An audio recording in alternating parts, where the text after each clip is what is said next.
I think the most memorable moment for me was with my elementary class on the last day when I taught them. And so for that day, instead of just doing a lesson, I decided to do a game that consisted of like many different games that most Americans play, such as Jeopardy, charades, and Hangman.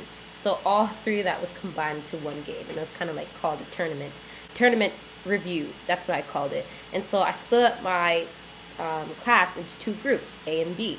And so they each had to, at first, pick through the Jeopardy category. So there was food, there was shopping, there was furniture, there was adjectives, and there also were adverbs. So they each had to pick through the categories and figure out which one they wanted and answer the question. But for me, when I saw my students compete against each other, and when I saw them really working hard as a team to figure out the answers, and it was really a blessing for me and made me so happy, because my students weren't just doing it so that they could win the game, because, you know, at the end of the game you don't win anything, all you get is a good job from me, but they were really into the game because they really remembered everything that we went over during the months. And so when I first started out being their teacher, I was very nervous.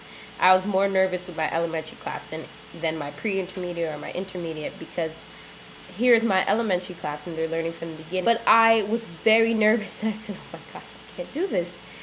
But then I realized that my students weren't looking for perfection. They were just looking for someone to teach them, looking for someone who had the motivation and the energy to teach them. And I was the right person for that. For the last section, I decided to do Hangman.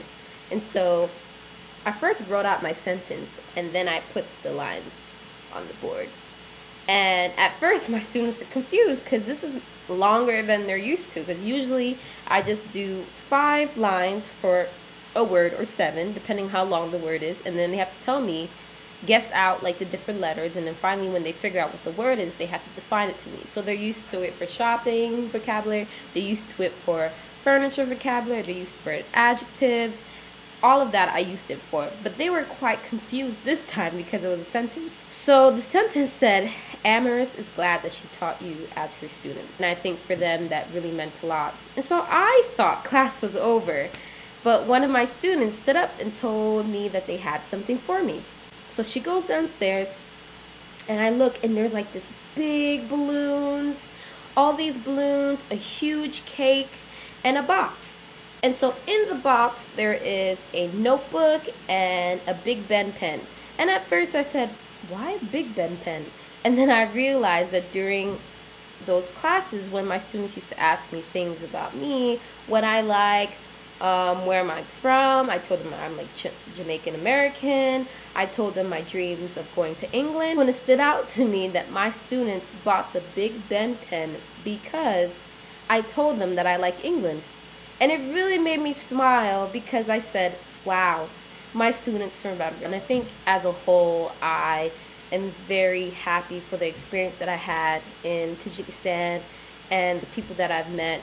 And I think my students are going to be great individuals in life. And I'm just happy. Well, I'm glad that I was a part of America's Unofficial Ambassadors.